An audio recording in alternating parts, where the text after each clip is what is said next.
Pemirsa, aliran dana korupsi Hambalang diduga melimpah ke Sekjen Partai Demokrat Edi Baskoro Yudhoyono atau IBAS. Pengakuan mantan Wakil Direktur Keuangan Grup Permai Yulianis menguak kembali dugaan keterlibatan anak Presiden SBY tersebut.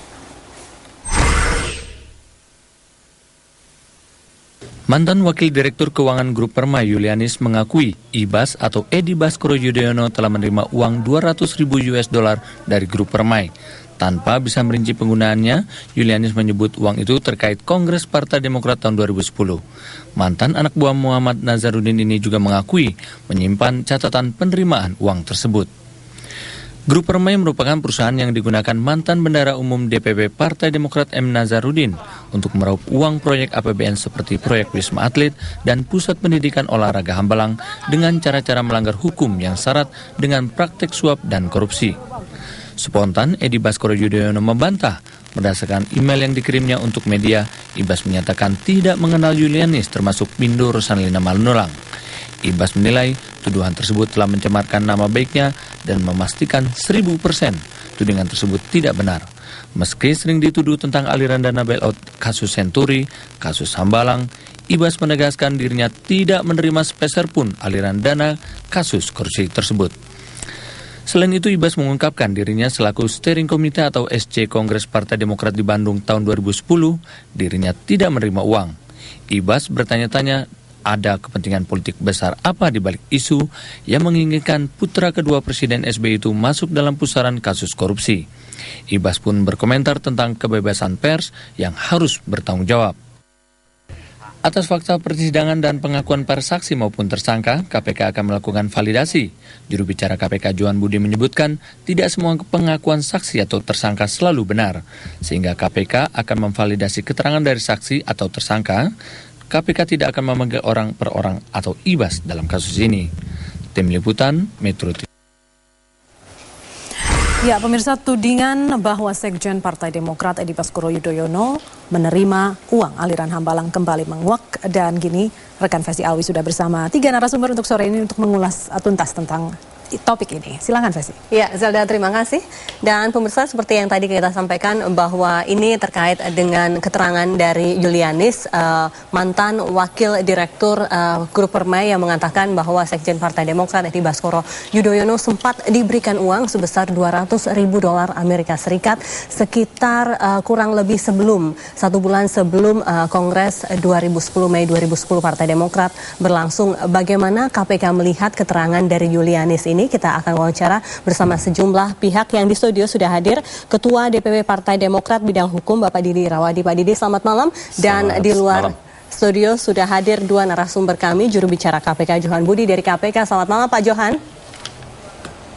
Selamat malam, Fesi. Oke, dan Oce Madril, peneliti Pusat Kajian Anti Korupsi Universitas Gadjah Mada. Mas Oce, selamat malam. Selamat malam Mbak Fesi. Oke, saya ke Pak Johan Budi dulu. Pak Johan, bagaimana KPK memaknai keterangan Yulianis yang kali ini? Jadi gini ya Pak, saya ingin menjelaskan pada proporsinya ya. Jadi keterangan yang disampaikan oleh Saudari Yulianis dalam persidangan sebenarnya juga pernah disampaikan dalam proses penyidikan ya. Artinya dalam proses berita acara pemeriksaan ketika kasus masih dalam proses penyidikan. Setiap informasi sekecil apapun, baik itu disampaikan oleh saksi atau tersangka, oleh penyidik KPK selalu dilakukan validasi ya. Validasi diperlukan untuk melihat apakah keterangan seorang saksi ataukah tersangka itu bernilai benar ataukah tidak. Jadi tidak semua tentu saja keterangan itu bisa bernilai benar atau bernilai salah. Nah, dalam konteks yang sudah disampaikan oleh Yulianis, yang sekarang di persidangan disampaikan kembali mengenai informasi catatan yang ada dalam catatan yang bersangkutan, tentu saja itu dilakukan validasi oleh KPK. Nah, sejauh mana hasil validasi, saya kira sampai hari ini penyidik KPK belum ya berencana untuk meminta keterangan IBAS dalam kaitan ini, Edi Baskoro maksudnya. Oke, Jadi, Pak Johan, kira-kira itu tapi pertanyaan publik adalah mengapa baru divalidasi saat ini? Karena kita tahu bersama bahwa Julianis ini bisa dikatakan saksi kunci bagi KPK untuk mengungkap sejumlah kasus yang ada kaitannya dengan Nazarudin dan grup Permai. Tapi untuk Ibas ini mengapa baru divalidasi saat ini? Jangan-jangan ada sesuatu yang disembunyikan begitu atau bagaimana, Pak? Saya tidak mengatakan bahwa baru sekarang memvalidasi ya. Makanya tadi di awal saya sampaikan bahwa keterangan Julianis yang disampaikan dalam proses di persidangan itu sebenarnya sudah disampaikan juga dalam proses di penyidikan ya. Artinya ketika dia diperiksa sebagai saksi, informasi-informasi yang kemudian muncul ya menurut keterangan yang bersangkutan dari hasil catatan yang ada pada Julianis. Tentu itu divalidasi. Nah, proses validasi tentu tidak sebatas pada proses ketiga di persidangan, karena itu tadi saya sampaikan semua keterangan baik dari saksi maupun tersangka itu selalu oleh KPK, oleh penyidik KPK melalui proses validasi. Nah, sejauh mana hasil validasi tentu saya tidak tahu ya, karena itu ada di penyidik. Tapi yang pasti sampai hari ini KPK belum ada rencana untuk meminta keterangan Saudara Edi Baskoro ya. Jadi kira-kira posisinya seperti itu. Oke, jadi belum tahu seperti apa hasil validasi tersebut, apakah bisa dipercaya atau tidak keterangan dari Julianis. Saya masih ke Anda ya, Pak Johan Budi. Pak Johan, kalau kita urut kacang, ini sebetulnya kan Julianis ini sudah disimpan oleh KPK sejak awal. Dari mulai ada dugaan yang berkembang, bahkan mengatakan bahwa KPK berhasil menangkap Nazarudin di Kolombia juga karena keterangan dari Julianis. Lalu kemudian ada dokumen yang beredar seolah itu dugaan laporan keuangan Julianis, lalu kemudian ada keterangan Julianis di persidangan. Sebelumnya jauh-jauh hari Julianis juga sudah memberikan keterangan di persidangan. Apakah dan juga KPK juga sudah menyita laptop, komputer jinjing dan PC dari Julianis. Apakah keterangan Julianis itu ada dalam barang-barang yang disita oleh KPK? Saya tidak tahu apakah penyidik sudah menyita laptop atau belum ya, karena ini sudah masuk ke materi. Tetapi yang ingin saya sampaikan bahwa keterangan disampaikan oleh Julianis di depan persidangan itu bukanlah keterangan baru ya. Jadi keterangan ini sudah pernah ada jauh ketika proses ini dalam penyidikan. Artinya sebelum masuk ke proses persidangan ya. Yang kedua, mengenai daftar nama tentu tidak hanya 1-2 di situ. Daftar nama banyak daftar nama. Nah, karena itu KPK melakukan validasi sejauh mana keterangan atau informasi atau data yang dikasih oleh saksi atau tersangka itu bernilai benar atau tidak.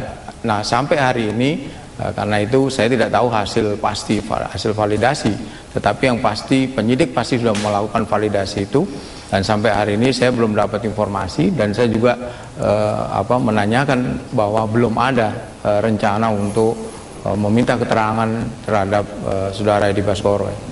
Oke, baiklah, saya beralih ke Mas Oce Madril. Mas Oce Madril, bagaimana Anda melihat apa yang disampaikan dari Pak Johan Budi tadi? Menyatakan bahwa bukan keterangan baru, sudah disampaikan sejak dulu oleh Julianis, baik itu di persidangan maupun pada saat BAP dan lain sebagainya, tapi hingga saat ini masih dalam proses validasi. Ya, saya kira memang betul tadi apa yang disampaikan oleh Mas Johan bahwa posisi Julianis dalam kasus ini kita melihat memang dia sebagai saksi kunci ya di dalam mega korupsi yang dilakukan oleh grup Permai, sehingga Julianis ini sangat penting data-data yang bersumber dari dia. Kemudian di Julianis juga saya kira catatan pengeluaran laporan keuangan, kemana saja uang itu mengalir, ke siapa saja diberikan, itu ada begitu. Julianis memegang itu sebagai wakil direktur grup Permai, kemudian dia mengetahui persis kemana uang itu mengalir dan siapa saja yang menerima. Sehingga sebetulnya dari sisi profil kita tidak terlalu heran kalau misalnya Julianis yang mengungkapkan hal ini, karena memang posisi dia sebagai wakil direktur dan dia mempunyai catatan itu, dan selama ini kesaksian yang diberikan oleh Julianis saya kira sangat membantu KPK pada khususnya dalam membongkar mega korupsi ini ya. Julianis mungkin sudah memberikan banyak keterangan perihal keterlibatan Nazar, keterlibatan Neneng mungkin, atau aktor-aktor lainnya dalam kasus ini. Sehingga saya juga tidak heran ketika Julianis mengemukakan ada nama Edi Baskoro di dalam daftar penerima dana yang diduga adalah hasil dari korupsi.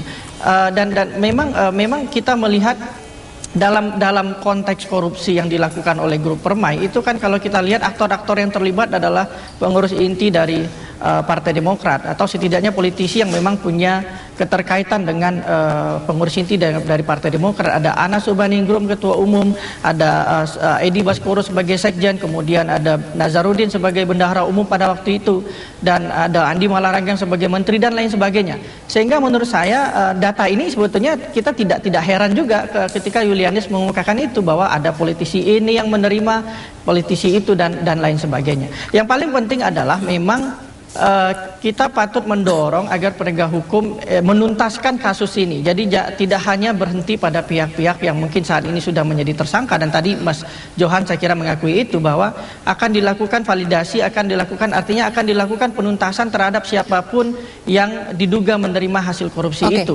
tanpa kemudian pandang bulu. Tapi saya memberikan catatan kepada saudara Edi Baskoro. Kenapa ini harus masuk prioritas?